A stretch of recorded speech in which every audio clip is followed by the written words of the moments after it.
Hey button pushers, my name is Nick and welcome back to the life and suffering of Sir Brante. And I have a very specific path in mind for today. So, we are going to jump back to peacetime. We're going to do pretty much almost everything that we did before in terms of career. However, this time, we are going to get ennobled, we are going to get the Night of the Serpents ending, and we are going to end the revolt in the one way I haven't ended the revolt yet, which is going to tick off a lot of boxes that we need to get ticked off. So, as always, I'm going to be jumping through stuff very quickly, so if you haven't seen any of the other videos, go back and watch them if you want, because then you'll know what's happening. Or you can just, be in the dark. That's fine too. I'll do my best to explain it, but I guarantee nothing. Okay, so we are going for Night of the Serpents. So if everything goes well, and I do as I did last time, I should be able to get this no problem, and I have a plan. I have a plan in mind as to how we are actually going to get ennobled this time. Where's the House of Brante? So we're currently on 3 reputation. So before, my reputation was 1 under, but Unity was fine. And the time before that, Unity was under, but reputation was fine. I think I know what to do, but we'll see. I could be wrong, but I really hope I'm not, because I'm really sick of trying to get ennobled and it falling away at the last minute. It's grown tiresome. So, on our homecoming back to Anizotte, we're just going to spend some time with Mama. Gets our reputation up with her a little bit. Our first day of service, we are going to get acquainted with the judges and spend all day with our new buddy, Carlo Folkgraven. Gets my career up by 1. Knocks my justice down, but that's okay. With the reception at the Brante residence, I'm going to talk about how well I did in the tournament, which gets my reputation up because everybody loves hearing about my accomplishments. That's 5 reputation. Nice. Right, in terms of what to do with Gloria, what did I do before? I think I defended Gloria, so we'll do that again, which knocks the reputation down, because whatever I did before, I kind of need to do again, because otherwise Unity's not going to be where I need it to be. So our first real case, the land dispute, we're going to do what we did before and terminate the rental agreement, so that ups the career and reputation. Ooh, I have 30 willpower as well. What a treat. That's going to dissipate very quickly. Unity's about to take a hit again. So the mob that has gathered outside the Prefecture, I'm going to have to get them dispersed. I'm just going to knock Unity down to 4, because Gloria's among them, and I'm going to arrest her. Ugh. A gift for the family. So the trinkets and riches that have been sent to us by Archduke Melanidas. Oh, what did I do before? No, I need to give the jewels to prominent nobles, because declining the gift seems like the more logical one because of the unity. But I need Archduke Melanidas to not be on 0-1. I learned that lesson the hard way, because if he is in minus numbers, it comes back to bite me on the stuckus. 7 reputation though. It's not too terrible. Yeah, we are going to side with Elborn, because I don't really think it matters either way when it comes to this decision. It's just good to keep him on side. So about trying to level out the rights for the common folk. I mean, I have no interest in doing that, but, keep the boss happy. Thomas has come home to ruin my reputation. So that'll put me down to 6 reputation, but maxes out my willpower again. So swings and roundabouts. Time to piss off the entire civilian population. So with the newspaper that's been set up by Mayor Egmont, I'm going to seize their printing press, which knocks down my career and justice, but ups my wealth and reputation, which I need. And also I think this now causes a mini riot. Yeah, because now justice is on 0. So it might not trigger straight away, but it will trigger at some point soon. Which is just great. Nope, there it is. Straight away. Right off the bat, straight shot. So there's a crowd gathering and a Legion battalion has been sent to keep them at bay. And the Legion are known for being somewhat stabby at times, and they want to be just that. They want to be stabby. I can either bribe the captain, which I'm not going to do. I'm just going to do what I did before. I'm going to give the Legion free reign. People are going to die. Lots of people are going to die, but what's wrong with me? Yeah, the call of the ancestors, so speaking to the ghost of Gregor Brante, we're going to side with Father again and tell Stefan to stop being a shit. So that helps our unity. And also, it's always nice to tell Stefan to shut up. Okay, so Octavia Melanidas has come to visit in stead of Archduke Melanidas to basically tell Elborn to stop being so nice to common people. They're filthy. And also, be less harsh on the noble people, because I told you to. But I'm going to diffuse the situation between them, which is good, because it doesn't piss off anybody. Which leads us nicely onto our first change that we're going to do. Passion. We receive a letter inviting us to Serpent, which is the Melanidas' castle. We go there expecting to see Archduke Melanidas, but no, we see Lady Octavia, who's like, hey, human Niklaus, I want you. But she's an Archnean, so it's not just I want you, it's I want to own you. I want you to be my plaything for my entertainment at all times. And every other time I've gone, oh no, hold on. I'm a man, I have feelings. We will be equal in this. But this time, I'm going to just submit, because that gets my reputation up by 1. Which I think is going to help me. This is my plan. I don't have a backup plan for this. If this doesn't work, I'm going to have to go back to the drawing board and figure something out. But this, I think, should work. Because I believe by doing this, opens up another option further down the line as well. So I'm going to submit to her. And I will do as Octavia wishes in return for her favour. Which means we're probably about to get it on. I'm a grown man, not a child. You have seen Octavia only briefly, and yet you seem to understand something about her already. You know what she wants, and you know how to take advantage of it. And so you follow the beckoning silky glove to the throne. Octavia stretches out her legs to you, a toying look in her eyes. She's wearing black velvet high heels. Remove these. I am tired. You kneel chivalrously before her and take off one shoe, then another. Stockings cover her feet and legs. Smooth silk, so soft to the touch. You run your hand along her calf, enchanted. Come closer. Don't make me lean towards you. You bring yourself closer. Octavia reaches out for your still bowed head. Her hands are roughly caressing your face. A moment passes, and suddenly her arms wrap around your neck, and her legs lock around your torso as she pulls you closer to her with all her might. You freeze in terror for a moment, not daring to resist the Archnean's assault. Then, just as suddenly, Lady Melanidas lets you go and stands. Without her shoes, she is shockingly tiny, barely as high as your shoulder. She suddenly grasps you by the cravat and drags you onto the throne. So human. How do you like the seat of the great Shah Melanidas? Just a piece of wood, don't you agree? Uncomfortable too, but spacious enough for two.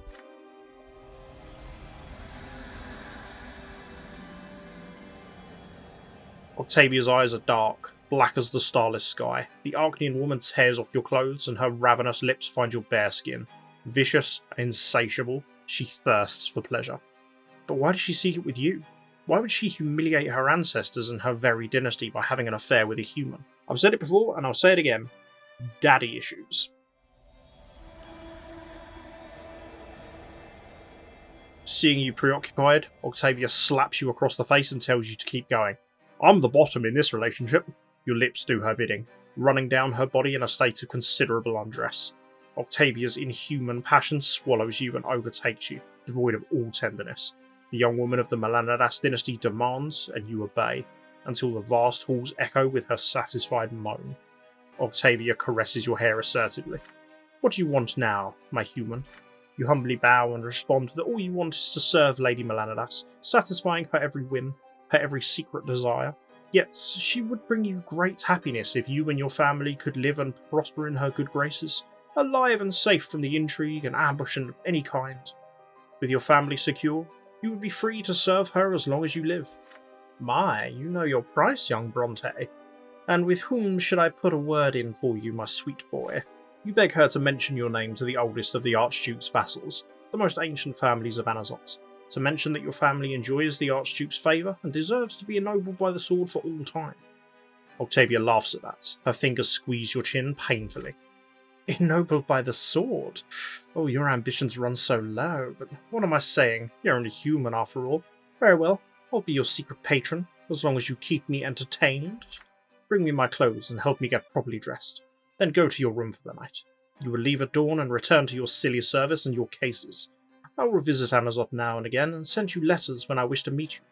My pleasure is your first and most important duty from now on. Never forget that. You kneel before Lady Melanidas and kiss her hand. You could never forget. Not even if you wanted to. I'm doing this for you, family. I have reduced myself to basically a sex toy, all in the name of ennobling the family. Are you happy now, Gregor? Brothers in misery, so I am going to abuse my authority to get Stefan and Nathan out of trouble, because it takes down justice, but justice cannot possibly be any lower than it currently is, so... We have been summoned to a meeting by Remy L. Verman, who wants us to betray Augustine Elborn, who is our current boss, and his path of increasing the rights of the common people. Remy L. Verman wants them to stay exactly where they are, in the dirt. So we're going to work with him, because we need to for this ending. Plus also, commoners. Ugh. Yep, career is up to 8. So I need to make sure that career stays maxed out. Which really, as long as I keep doing what I did before, shouldn't be a problem, because it was maxed out before. Thomas has come along saying he needs help because of Doris Otten. Doris Otten keeps killing him, basically, in the name of honour, which isn't, it's because he's a psychopath. But he's asked for help for us to come along and be his second at his duel, which we are going to decline, because, yeah, it's just, I don't care. I mean, it's not that I don't care, it's just I don't need to go. I get willpower if I don't go, and he's going to die either way, so... Nothing I can do about it. Speaking of Otten, Augustine Elborn's come along and spoken about us building our case against Otten, and he knows about Thomas and Thomas's predicament with Otten, but we have a few options about what we can do with him. We are going to let him roam freely though, like we've done before, which, I mean, either way, he's either in danger or he's in hiding, but putting him in hiding hurts my reputation, which I just can't have. He'll be fine. For now. Up until the point he's not fine. At that point, he'll be dead. Gloria's about to hurt my reputation. Unity, not reputation. Ooh. Okay. We've done this before, but I didn't do this on the last playthrough because I think I spoke to Nathan in Homecoming instead of Mother. This helps. Okay, so... Basically, we're at home for the Festival of the Silver Tree. Stefan's actually been a pleasant human being for once in his life, but Gloria's sitting there all, like, forlorn with her poems in her hand because she wants to read them, but she's of common descent, so it's not allowed. If we let her read her poems, it hurts the unity because it pisses off Stefan. If we interrupt Gloria, it hurts the unity because it pisses off Gloria. But if we appeal to Mother, it still pisses off Gloria, but we get unity. So it's basically... getting Mother to remind Gloria that, no, this is just the way things are, my dear. Now shut up. Again, I'm paraphrasing, but that's the gist of it. But that certainly helps. Rendezvous with Octavia. So, we are summoned by Octavia for a bit of afternoon delight, and she's a little distracted, so we have a few options here. There we go. This I can now do because she's my patron. Before, really the only option I had that was really of any relevance was lose myself in pleasure, because of the willpower. Whereas now I can ask for assistance, so I steer the conversation in a specific direction and entreat Octavia to put in a good word for you, which puts my reputation at 9 and my career at 10. Which is just... it's just wunderbar, is what it is. You refrain from answering her question and silently lay your head on Octavia's knees. The Archneon caresses your hair pensively and gazes into the distance, where the eternal line of the shining pillar is glowing. You attempt to calm Octavia down, to distract her with idle talk and amuse her with society gossip. But heavy thoughts remain in the mind of your patroness. You wouldn't understand, Niklaus. Only yesterday you were a commoner. You're used to humility. You will endure patiently the notion that your fate is not in your hands. Even obtaining nobility will change nothing. Am I, an Archneon, Octavia Melanidas, destined for the same? No. I will continue looking for a way out of this cage, and one day I will find it. You obediently echo Octavia's words. Certainly, your lady will find her own way, and you will be delighted to help her find it. Octavia smiles in reply. Oh, I'm afraid it was an error to discuss spiritual matters with a human. Don't worry, I won't involve you in my quest. Metaphysical pursuits are simply beyond you. You're troubled by matters far closer to Earth, aren't you? You admit that Lady Octavia is right. Your career is progressing far too slowly, and the Brante name is still firmly linked with the notorious Prefecture Elborn. It would be beneficial to show noble society that the Brontes have other patrons too. So this is what's on your mind. Oh, how painfully dreary. Oh, very well then, my Niklaus. I will drop the name Brante at a few stuffy receptions. Even the most slow-witted among us will gather that you are in the good graces of the Archduke's family. You caress Octavia's hand gratefully. She snatches it from you and turns away. I'm not in the mood for pleasure tonight. Leave. I'll keep my promise. You comply with the patroness's command. On your way down the dark promenade, you turn around. A lonely figure is still staring intently into the heavens. Well, okay. This has to work. I have to end up ennobled now. I feel dirty because I've basically sold my body for the sake of the family being ennobled, but you know what? Nothing else worked. Cool. We already have exactly what we need for Night of the Serpents, so there's a chance that career is going to dip a little bit, but I should be able to get it back up again. In our hunt for evidence for our case against Otten, I'm going to do what I did before, so ask Overseer Gaius Tempest for support, because it gets me the evidence against Otten, which I don't actually need anymore, but yeah, I don't need it anymore, but I think for the sake of trying to keep everything the same, because I don't want anything to come unravelled, I'm just going to do this.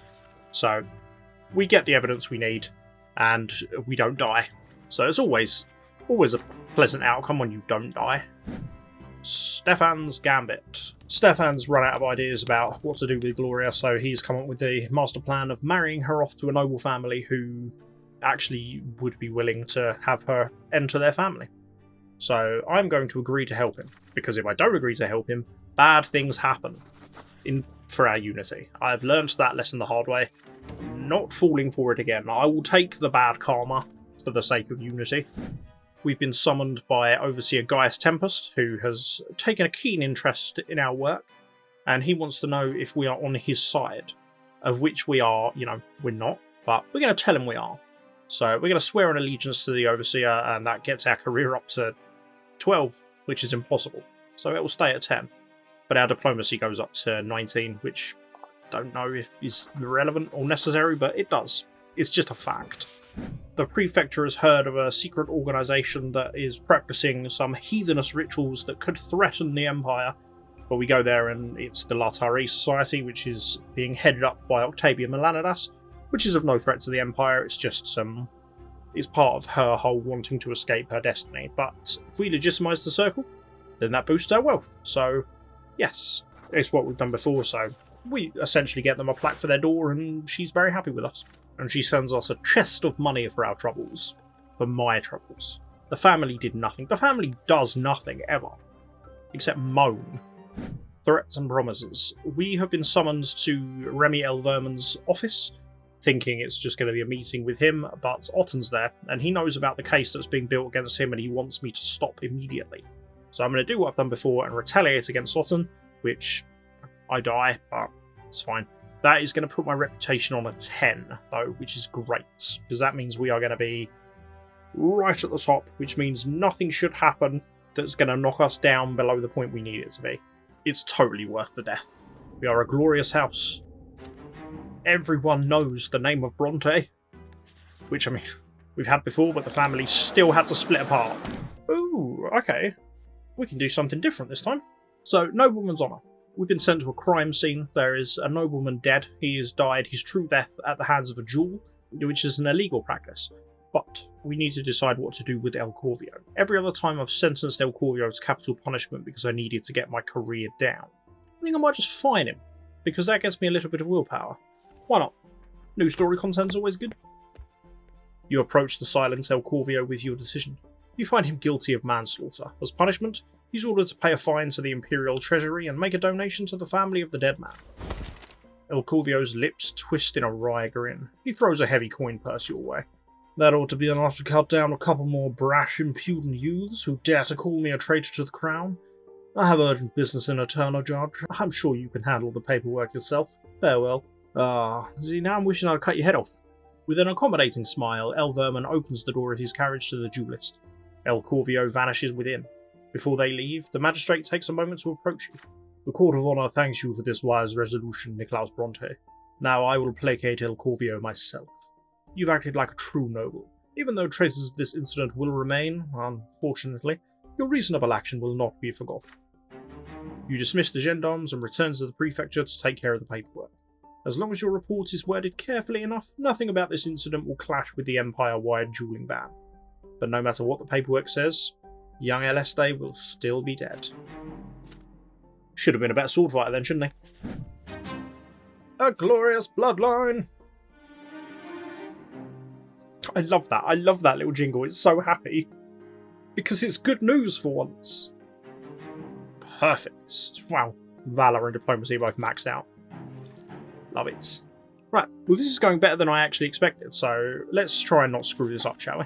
Philippe El Ferro has come to see us. So Philippe El Ferro works for the Secret Chancellery and is just an awful, awful human being. They are conducting an investigation into the last straw, and he has a list of people who he wants taken care of, because he says they're part of the last straw. I'm going to protect the people on the list. Yeah, okay, this should be fine, because I've done it before and I still ended up in the position where I want to be, so it should be okay. So yeah, I'll protect the people on the list. It's going to drop my career down to 8, but my reputation down to 9, but my unity will go up to 7. Should be fine. So again, we've done this before, so we stop the Secret Chancellery from getting these people, because in a court of law, they have not been found guilty. Hopefully that's okay. It should be okay. But I'm just constantly second-guessing myself. We need to convince Gloria that marriage is in fact the best thing for her. Me and Stefan can't get through to her, so we're gonna wield Mother as our weapon. We're just gonna drop the unity down to 6, but that's okay. It's the only option we have, really. Gloria is now betrothed to Jose El Pelletier. Justice for all. So there is an Arknian who has sided with the rebels, and he's killed some Legion soldiers who were chasing down the last straw. He's been arrested, and this is our first chance to actually have an Arknian in the People's Court, as it were. However, I'm going to turn to Octavia for aid, because this boosts my career up to 9 and doesn't drop it down by 2. It's good. I'm pleased I can still do this. I was worried about this one. Okay, so just need to get my career back up by 1, and we're good. Ooh, is my unity high enough to save Mama? No, it's not. Okay, well that's going to drop my unity down to 4.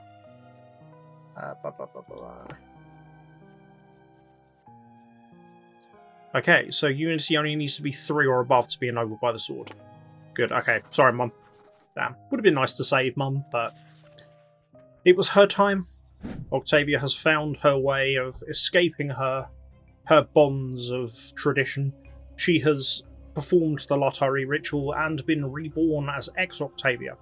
But we have been sent to find her by the Archduke, so we are going to demand that she be returned to her family, because she makes her dislike us, but yeah, and gets our reputation up to 10 again. Which again is what we've done before. So good. Gloria's wedding day. So once Gloria's gone off, been married, Stefan is just being classical Stefan and going, good, now that's done, let's never speak to her again. So I'm going to try and, yes, maintain ties with the family, good, because that gets unity up by 1, knocks reputation down to 9, but that's okay. So this is what we did last time. That's all good, because it means it gets a kind of happier ending for Gloria as well, which is nice. Repentance. Sweet little Nathan. He's decided the only way he can find answers in his life is to kill himself and go and ask the twins directly. So we're going to let him do it. Because he gets reborn hopeful. So it's not a bad thing. It sounds like a horrible thing, but it's not a bad thing. Okay, a family matter. Let's see if we can actually become ennobled. I think this is it. I think we're actually going to be able to become ennobled now. Yes! Become nobles of the sword or become members of the Overseer's entourage. Your family will be ennobled by the sword and become members of Overseer Gaius Tempest's entourage. Which is going to be hilarious if I do get the Knight of the Serpents ending, because that's basically usurping Overseer Gaius Tempest. I mean, let's do it, because then we get ennobled by the sword and favoured by the Overseer. It's happening. It's finally happening. 53 hours into this game.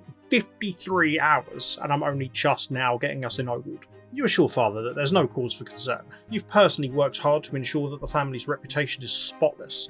All slanderous rumours, if any, have been brushed aside, and your finances are as good as ever. It's true that you've had to part ways with Gloria. She's no longer a member of your household, and yet the Brante family has prevailed, despite the hardships cruel fate has sent your way. And, what's more, your deeds have become famous among the noble dynasties of Marga. You're confident the Overseer will not hesitate to grant you a hereditary title. In fact, you may even become members of his entourage. Few can hope to attain the Overseer's favour, but you have earned it through your loyalty to Imperial tradition. The Brante family now has a mighty benefactor, the Emperor's own brother. The future of your bloodline is secure. Your family will have power, respect, and lofty positions in the Overseer's court. Father puts a hand on your shoulder, a jubilant smile on his face. Yes, my son. We stood strong, no matter what. Remember how much your grandfather doubted us? But together we have proven what the Brante family can achieve. Soon, the house grows happy and hectic. The family has to prepare for a long journey to Castle Innery so that you may be judged by the sovereign of the province, but you have no doubt the Overseer will find you worthy. Oh my god.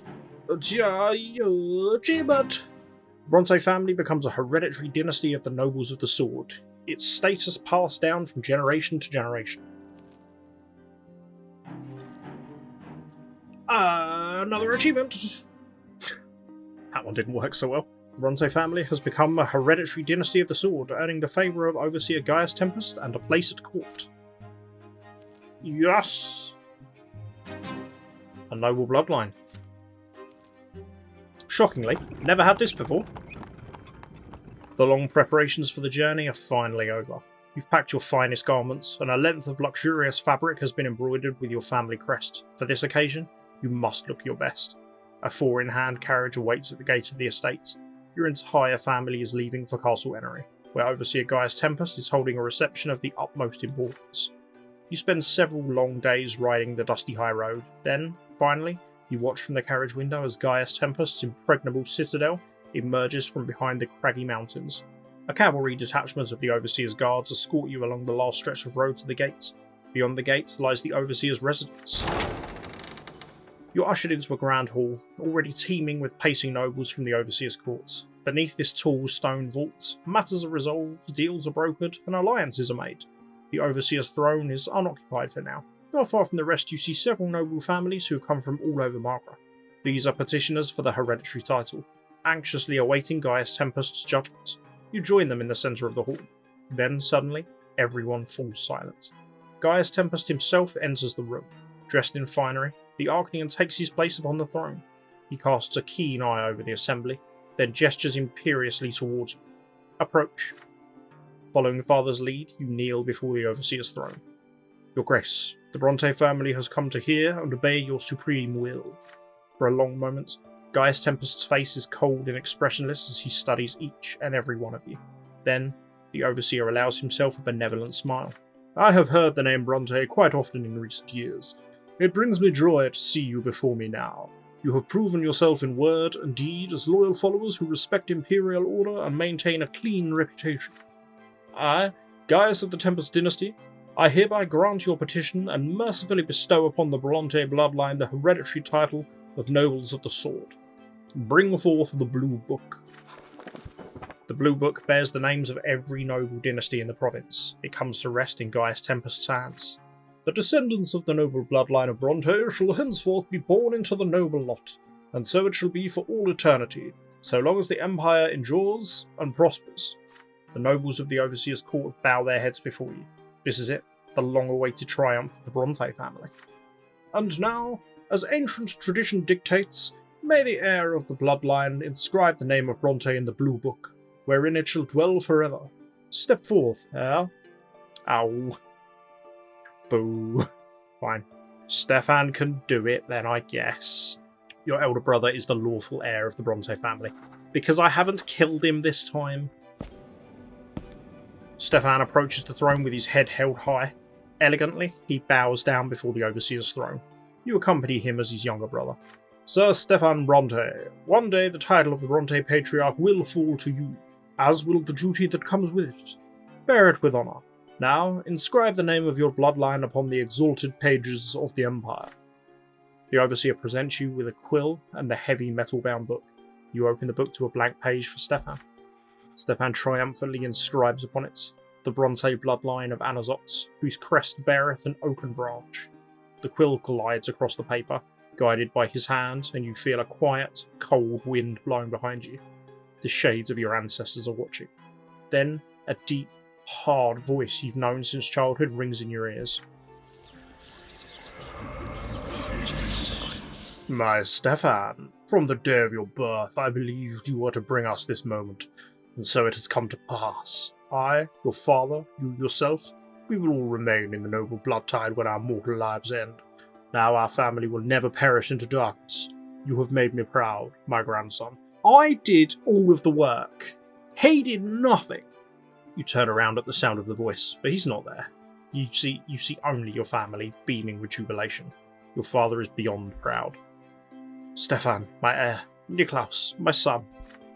Unable to contain his emotion any longer, your elder brother embraces you firmly. Brother, I can't believe it. Me, ennobled by the swords. We've brought the Brante name to unprecedented heights. None of it could have happened without you, Niklaus. Your family has been ennobled by the sword. From this day forth, the descendants of the Brante bloodline will be born into nobility. The fate of the El Brontes now rests in the hands of Stefan and his descendants. Whew.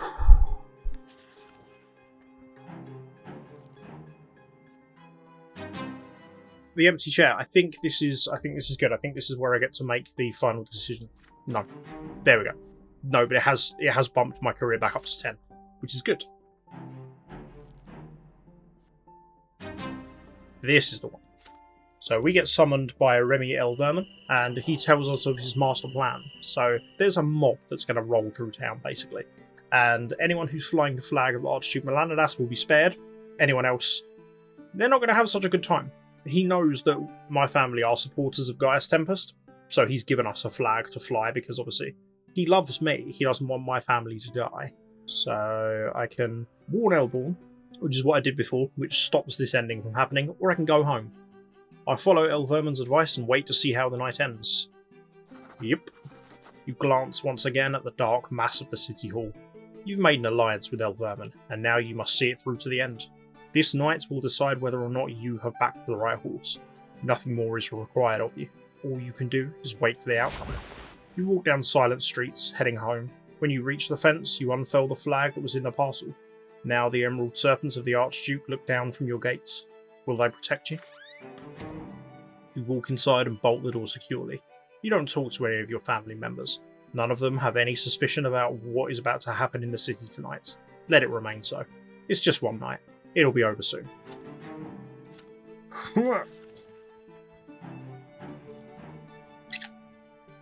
Night of the Serpents. You're at the window, staring into the darkness. Your family is safe behind the sturdy walls of your home. The flag bearing the Archduke's Serpents is hanging on the gate of the estate, but you can't afford to sleep tonight. One by one,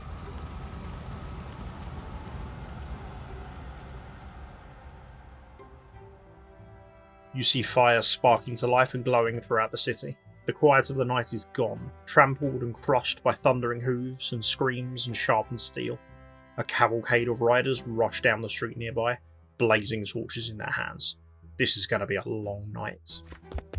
Father runs to your window, hurriedly dressed, sword in hand. He's clearly agitated. This is it, Niklaus. I knew Otton and El Vermin and all their underlings would strike one day, those vile dogs. Are they actually going to slaughter everyone who's taken the Overseer's side, right out in the open?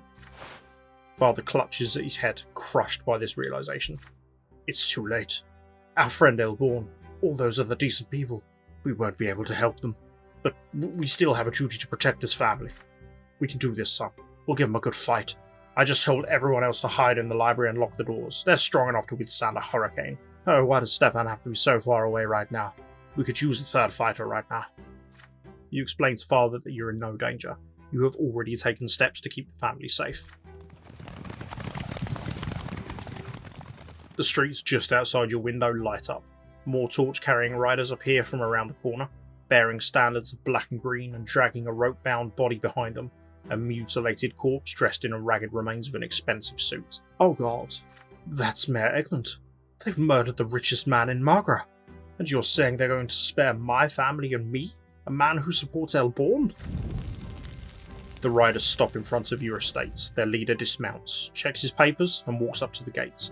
You hear him shout through the window. Robert and Niklaus El Bronte, open the gate. You stand accused of treason against the Archduke. Father glances at you and slowly heads for the door, his sword at the ready. But then another group of riders stop outside the house. They're led by none other than Dorius Otton. The Archne's voice is strong and powerful as he speaks to the besieged nobleman. Why, good sirs, don't you see the flag on the gate? The people who live here are no traitors. They've sided with the Archduke. I'm well aware that their reputation is far from spotless, but Niklaus L. Brante himself has proven his loyalty to the magistrate. No one will touch this house tonight. Cheers, Dorius. The High Commander of Margra turns to your window, his eyes searching for you. Rest easy, El Bronte. The Archduke and his men know how to keep their promises. Now keep moving, good sirs. We have real enemies to hunt. Follow me to Elborn's estate. The riders oblige. They all turn the corner and follow Otten, leaving nothing but a cloud of dust behind them. The street grows quiet again. So, Niklaus, you made a deal with these people. Now I know the price of our safety. What's next? I take it they're going to make you the new prefect after Elborn is slaughtered, along with everyone else who refused to kneel before them. Why yes. Are you proud of me, Daddy? Father's fist slams into a nearby wall. He storms out of the room. More torches light up all over Anizotte. The swordsmen from the noble militia scour the city, checking off the doomed names on Elverman's list one by one. Few nobles who chose the wrong side in this clash between the Archduke and the Overseer will live to see the dawn. But that's happening over there, far away. You're here, safe behind the strong walls of your family home. The flag of black and green flaps in the wind upon the gates, warding off any trouble. Yeesh.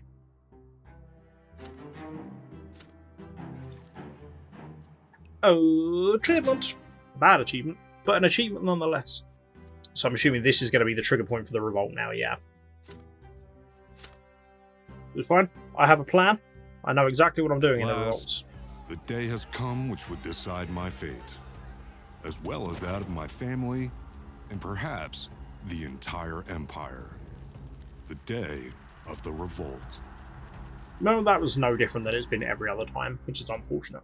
I like the fact there's a different cutscene at the very end, but it would have been nice for that one to be a little different based on the setup. The revolt begins. Dawn in breaking. Dawn is breaking. You anxiously watch the streets of Anizotte from your window. The Night of the Serpents was supposed to purge the city of the noble freethinkers who support Gaius Tempest and silence the demands for more rights for the commoners. That night, nobles loyal to Archduke Melanidas broke into their enemies' mansions and executed those who had sullied their good name by betraying the ancient traditions. They managed to slay many of the Overseer's supporters. But as the menacing procession was marching towards the house of its principal enemy, Prefect Elborn, squadrons of commoners armed with guns suddenly barred its path. The militia's riders attacked at once. In mere moments, their deafening gunfire sent Margra's noble elite off to meet the twins. This attempt by the nobles to stop change in Margra once and for all became the spark that lit the fire of the revolt. Magistrate Elverman is dead. The noble militia led by Otten has been defeated, but the Arknian commander is still trying to build a new army and punish the Lowborn. Archduke Melanidas has taken refuge in his ancestral castle, too far away from the city to interfere in events that are unfolding with dizzying speed. Obsessed by their struggle for power, they completely disregarded the commoners. While the nobles were busy with their own feuds, the lowly estate sensed its own power and dared to take up arms. You step away from the window, lost in troubling thoughts. You may have survived the Night of Serpents, but the real struggle is just beginning. I love that Elverman just dies instantly every time. So I have a plan going into this. I'm not going to discuss this plan with you because I just feel like keeping it a secret. But hopefully it works. I'm going to attempt to flee this time. I don't know if it's going to work, but we'll see if we can actually get them out of the city this time. It seems like a good thing. Meh.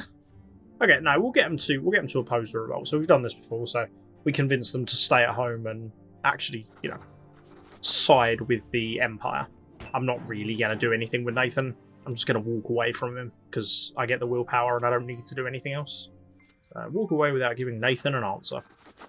Because you're a grown-ass man.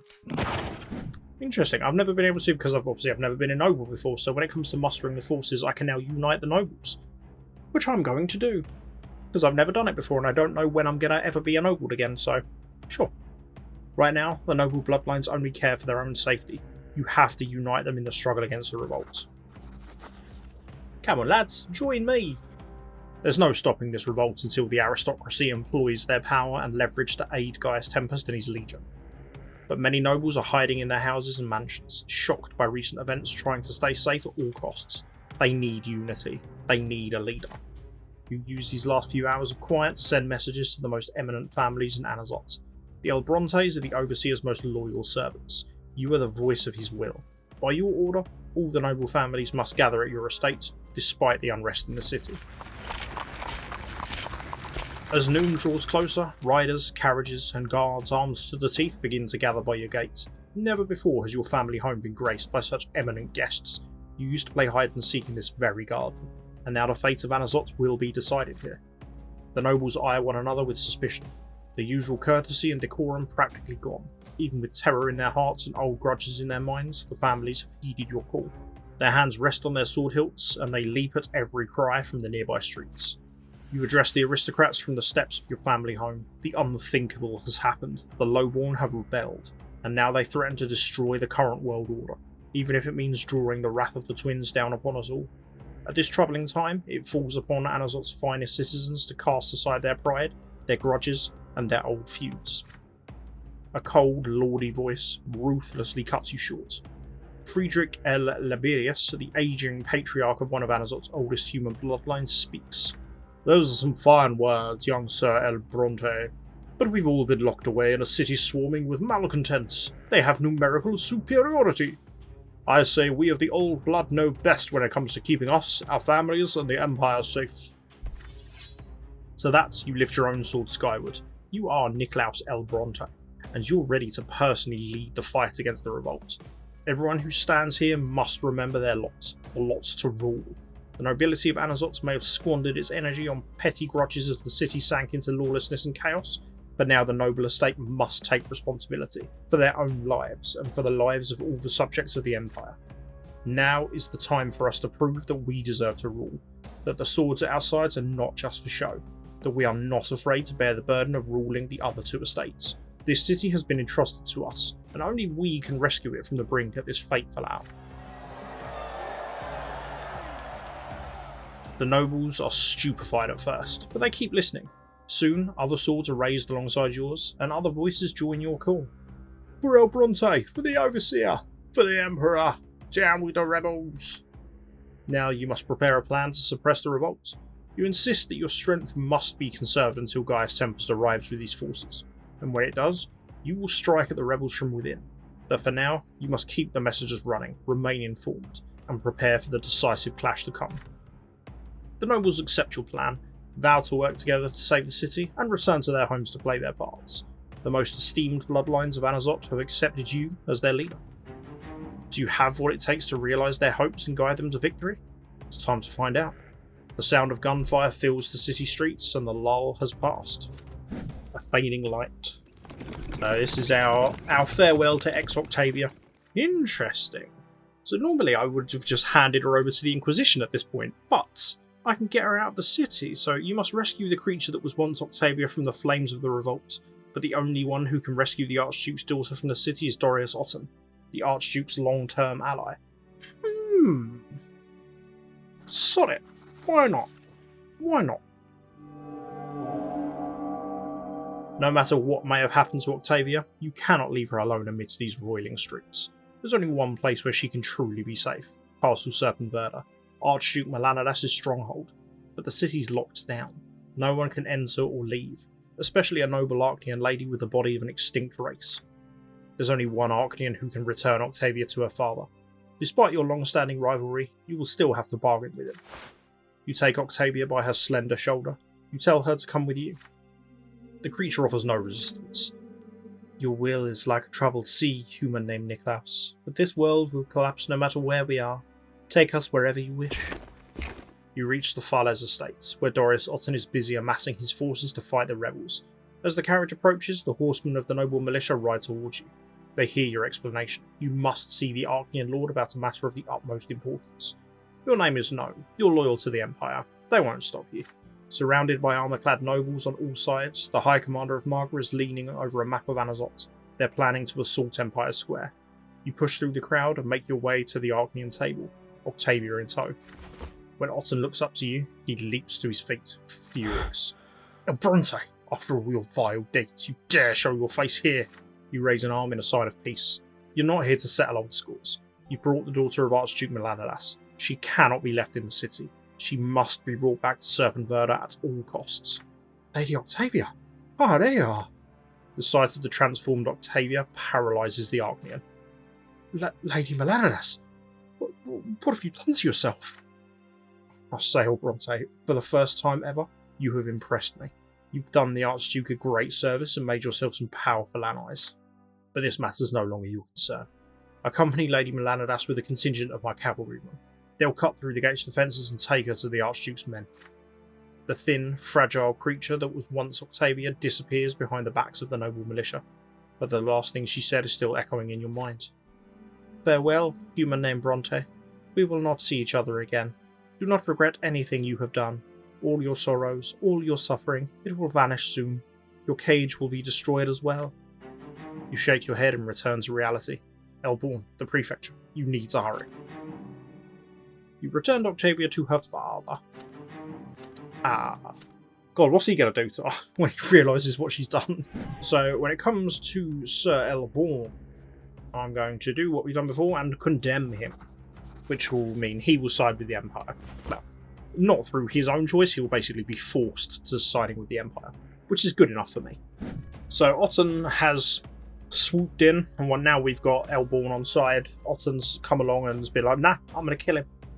So I'm going to try and get Otten and Elborn to reconcile, because I've never done this before. Because I've never done Knight of the Serpents before, so cool. Why not? If Otten and Elborn both want to put an end to the revolts, they should abandon their feud and join forces. Ooh, achievement! Didn't realise there was an achievement in that. Love it. The cavalry is already surging at the cordon encircling the Prefecture. To everyone's surprise, you walk confidently through the ranks of the gendarmes. The riders notice your arm raised and rein in their horses. The noblemen know who you are. Taking advantage of your position and status as a well-known figure in Anizotte, you ask the noble militia to cease their attack and hear you out. And disobey a direct order? So who do you think you are? The other cavalrymen ask their leader to let you speak. They know you have friends in high places and are a man who must be taken seriously. After taking a moment to gather your thoughts, you address Otten politely. With all due respect, the feud between the High Commander of Margaret and Prefect Elborn is of secondary importance right now. The city's been swept up in rebellion. For the sake of Anizotte, Sir Otten and the Prefect must set this old spat aside. They're both loyal defenders of the Empire, and their duty is more important than any personal grudge. Otten winces in disdain. Enough of this drivel, Brante. You've sullied your honour already with your so-called investigation directed at me. Thank the twins you were unable to see it through, or you'd be next in line to the Shining Pillar after Elborn. But you'll not give up so easily. You urge Otten's militia to consider your words. Their infighting will only serve to embolden the rebels and allow dissent to spread through the city. Elborn and Otten have to unite. They must join forces if they want to suppress this rebellion. The noble militia takes your side. Sir Elbronte is a respected nobleman, Commander. He wouldn't lie to us. Tell Elborn to pledge allegiance to our cause and join us. In a situation as dire as this, even the haughty Archnean is compelled to heed his warriors' pleas. Fine, have it your way. Elborn, come out and face us. You serve the Empire as loyally as they say. The gendarmes part and let him pass. The Prefect staggers forward. You and I, Sir Otten, we will never see eye to eye. Except in this case. Today we must save Anizotte from utter collapse. Elborn turns to you. There are tears in his eyes. I'd rather abandon my vision than condemn my city to the flames of rebellion. And if the people I've spent my life protecting consider it treachery, then so be it. This is the price I must pay. Otten motions for the Prefect to speak to the crowd. People of Anizotte, I, Prefect Elborn, remain ever loyal to the Emperor and his overseer, His Grace Gaius Tempest. Prefecture shall continue to maintain law and order in the city along with the noble militia. You must cease all dissent at once, return to your homes and await the overseer's mercy. And I promise you all a better life and justice in the future. Those who remain outside and loot other people's property will face due punishment at the hands of the gendarmes. Elborn's a traitor! Archnean bootlicker, we trusted you! The Prefect's shoulders slump. He bitterly orders the gendarmes to disperse the crowd.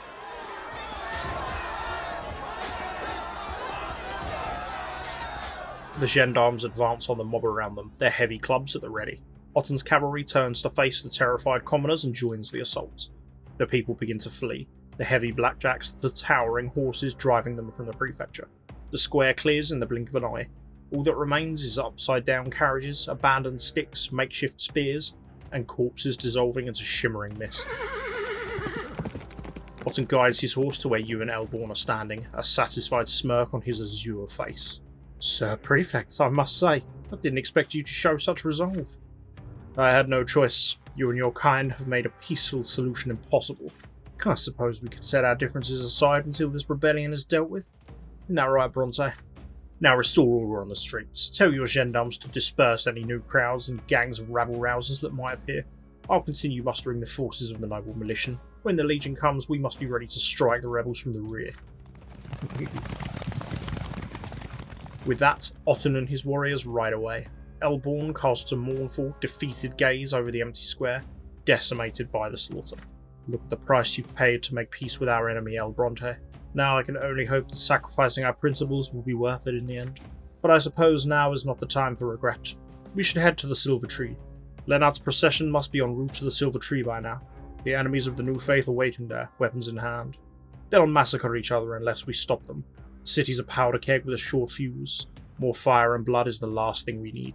But if Lennart is pronounced the new Patriarch, the revolt will gain a powerful leader. We won't stand a chance if that happens. You'll have to make a choice there, El Brante. It won't be easy. You nod to Elborn. The fate of the feud between the two faiths will be decided in the clash at the Silver Tree. You have to be there. You wish the Prefect luck? Then muster your loyal forces and head for the tree. I like the fact that everyone's calling me El Brante now. I like that. I mean, and rightfully so, but still, I appreciate it. Okay, so I'm thinking the festival at the Silver Tree will probably do what we did before, just fend them off with the Champions of Faith. So Jen is mentally defeated, Father Lennart is dead, the twins have collapsed the temple. It's all just a bit of a mess, really. And now on we go to see the leader of the rebellion.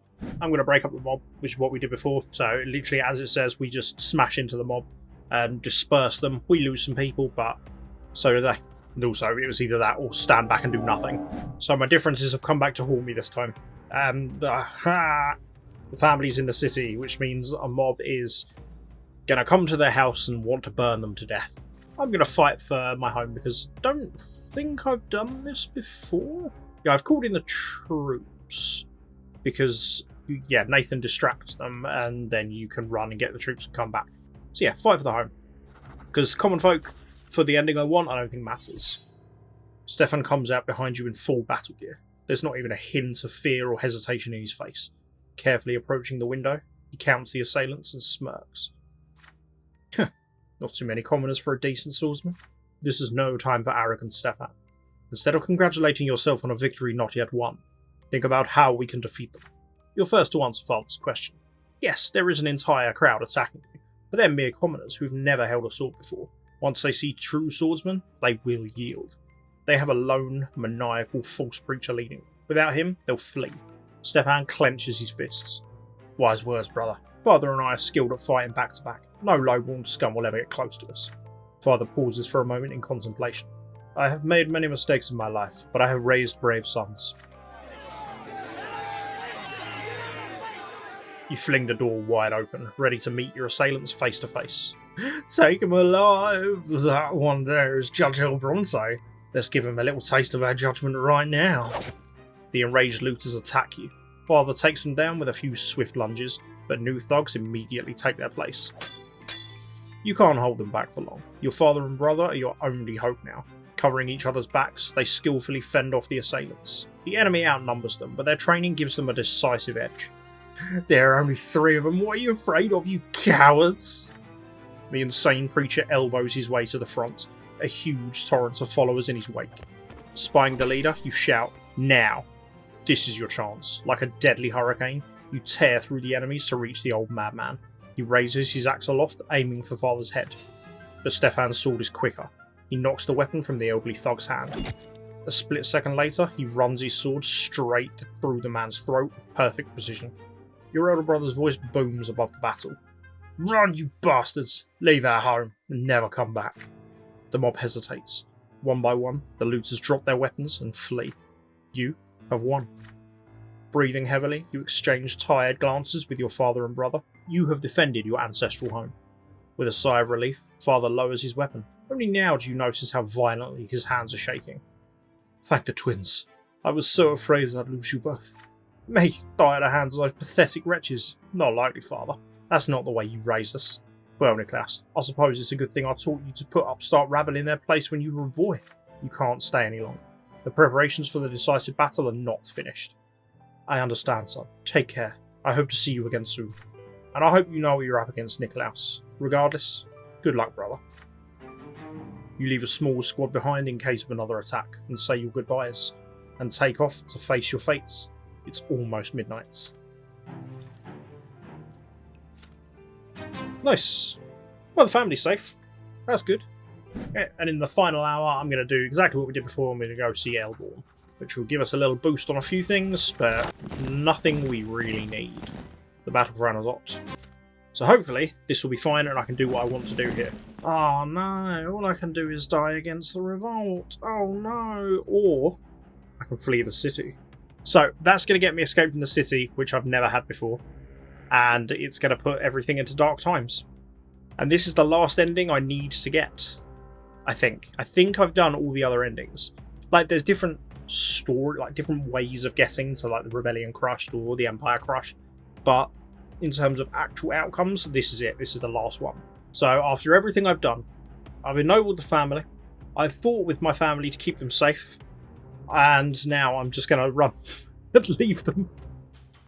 You can't change the outcome of the Battle for Anizotte. It's not too late to save your own life. Yep. I'm thinking of me, baby. I'm starting anew. The city's at a crossroads. This is it. The moment when the scales could be tipped by a single person. Unfortunately, that person is not you. You've done what you could, but it's not enough. With the forces you've managed to gather, you will not be able to make any difference in the Battle for Anizotte. Shots ring out from the walls, and Gaius Tempest Herald falls from his horse. The rebels have responded to the Overseer's demands, and they have done it without you. You can either doom yourself and your allies, or leave the city to the whim of fate and try to save your own life. You choose to flee. The rumble of thousands of boots can be heard from behind the wall. The deafening cracks of gunshots echo throughout the streets. Transfixed, your allies stare at the battle as it unfolds. Unbeknownst to anyone, you sneak down the nearest side streets. Darkness blankets the city, dispersed here and there by the glow of fires. You are one of many citizens scrambling to take cover. No one stands in your way. How can you escape a city under siege without being noticed? Even though you're alone, it's a difficult undertaking. But you've studied the darkest corners of Anizotte quite thoroughly. You know where to go. The din of the battle soon grows quieter. You're near the west wall by some old ruins. There are no inhabited homes near here, not even the campfires of tramps. No one but scroungers and scavengers have set foot here for years. Waste and sewage is brought here from all over the city. There it is, the sound of running water very close to the wall. The odour assaults your nostrils. You cover your face with your sleeve and try to breathe as little as possible. Rats scurry as you approach. You step on something soft that makes an unpleasant crunching noise beneath your boot. Trying to tread carefully, you approach the wall. The revolting stench makes your eyes water. Your stomach heaves. No, that's not the sound of running water. This tiny creek hidden under piles of trash used to be a spring. There's still an old drain in the wall. It's now full of foul waste that is slowly oozing out of it. The wall is not all that wide. As repulsive as this path may be, it is a way out. Do you have any other choice? You did once, but not now. There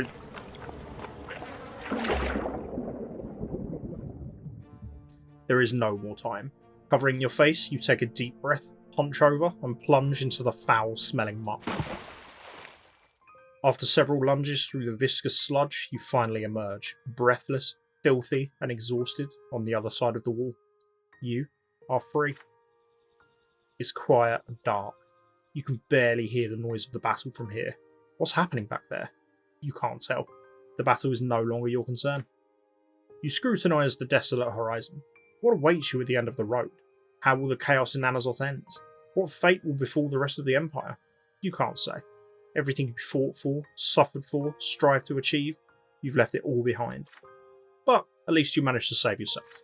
As you look back on your life, your choices and decisions, your failures and achievements, you realise one thing. This life is a tale that deserves to be told. Before you vanish into oblivion forever, you will tell your story. The story of a man named Nicholas Brante. Well, you take one last look at the city walls, then vanish into the wastelands of Mara. Good God. What a horrible ending. But achievement. Ooh, another achievement. All the achievements. Getting all the achievements. Neither side could overcome the other. The fire of the revolt could not be extinguished. The province, and then the whole empire, fell on troubled times. Who knew that one person could tip the balance so dramatically? Outcome of the revolt. When the moment of truth came, there was no soul in Anizotte strong-willed enough to spearhead the raging revolt. The opposing factions soon reached a stalemate in which neither side could prevail completely. Anizotte refused to surrender, but after a prolonged siege, Gaius Tempest finally broke the city's defences, and the Legion entered the rebellious city of Anizotte. The insurgents fled. The mobs disappeared from the squares and the streets. The leaders of the revolt were hanged. But the city's capture made even more trouble for the Overseer. The unrest was beaten down, but not suppressed completely. New riots followed one by one, as the common folk, the new faith priests, and many nobles of the mantle continued to wage a desperate struggle against the old authorities. Gaius Tempest responded to the seething rebellion with more executions and threats, but dissent continued to grow.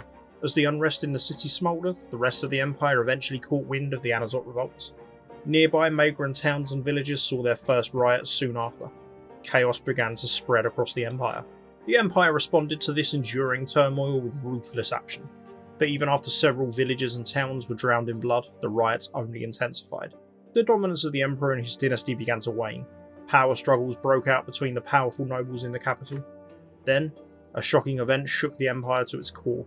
Emperor Uther II was found dead in his palace, never to be reborn. His heirs, Gerion and Flavius, both disappeared without a trace. With no one to take the throne, the noble dynasties accused one another of plotting against the Tempest rule.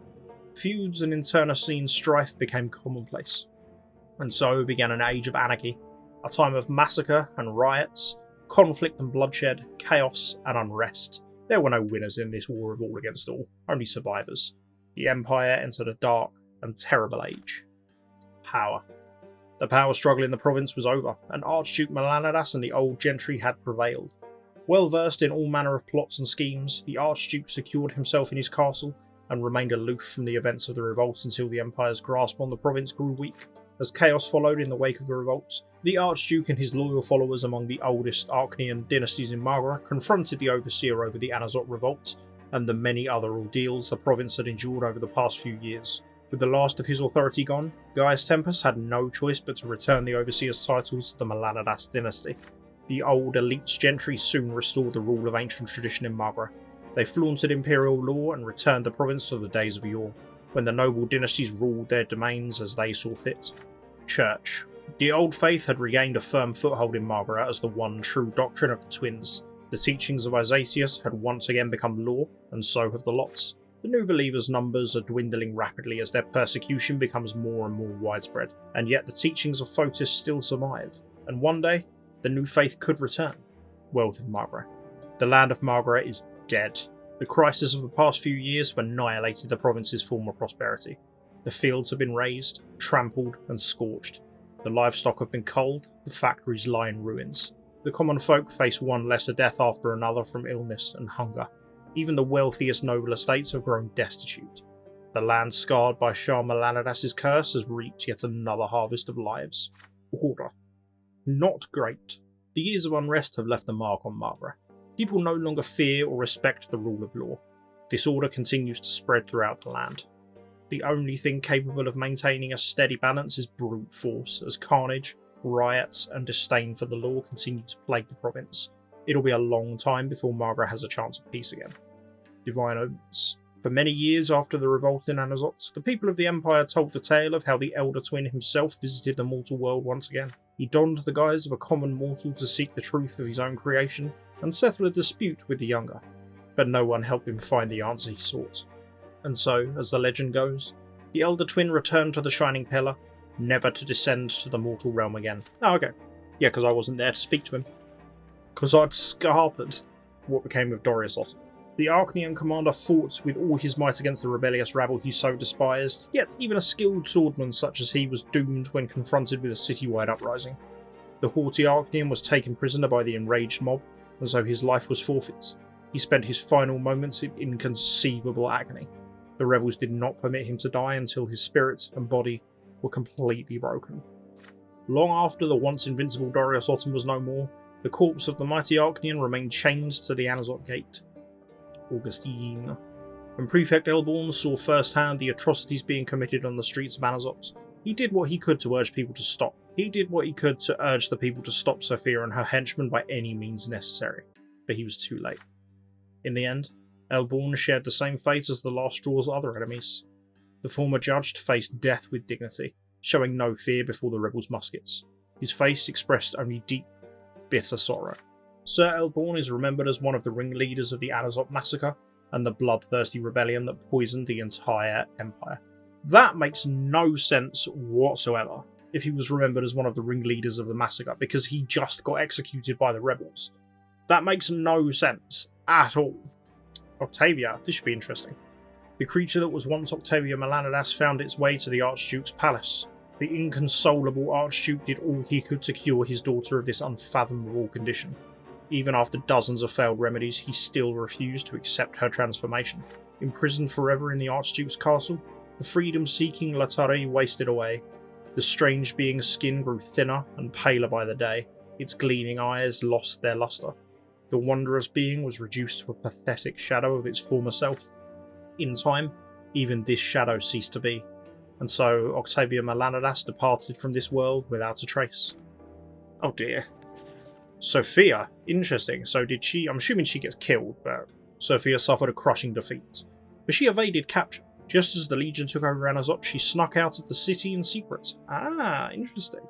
The inveterate rebel fled Margra along with a handful of her most loyal supporters, but she kept on fighting. Years later, Sophia sparked a new revolt among the farmers of the Empire's northern provinces. This time, however, the Legion was more swift than ruthless. Dozens of villages in the north were reduced to ash. Sophia was captured and brought to Eterna for a public hanging in the capital's main square. No execution before or since has amassed such a crowd.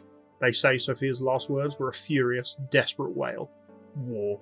War to the end. Some remember her forever as a great freedom fighter who struggled for the good of the common folk. Others call her a vengeful murderer who betrayed the entire empire. The El Brante family. You defended the family home from the frenzied mob. Thanks to your efforts, the El Brante family survived the dreadful night that followed. But this challenge was only the first of many. The El Brontes had to survive in the besieged city and fend off more attacks on the family estates until the Legion finally returned to Anizotte. Your family never brought shame upon themselves by siding with the revolts. Moreover, they retained Gaius Tempest's favour. In order to remain aloof from the spreading chaos, the family hurried to the safety of the Overseer's headquarters at Castle Enery. Thanks to their privileged status, the El Brontes began a new life, safe behind the tall walls of Gaius Tempest's castle. Can I join them? Sorry I disappeared, guys. I'm back now. Had to go to the shop. Robert. Your father became a judicial advisor in the court of Gaius Tempest. The lofty position gave him the power to help alleviate the burden of the common estate and establish justice for all. In the end, however, Sir Robert El Bronte could do very little to improve the lives of the common folk in his home province. After everything that transpired during the revolt, Gaius Tempest's resistance to peaceful change was too great. Despite this, the common people still remembered your father fondly as a protector of the common people's rights. Stefan. When father joined Gaius Tempest's court, Stefan followed suit and found employment at Castle Enery as well. Before long, your elder brother became a high-ranking officer in his lord's elite guard. But even in this high-ranking position, Stefan never forgot about the family that had helped him reach such a lofty height. Gloria's new life as a nobleman's wife put an end to her youthful ardour.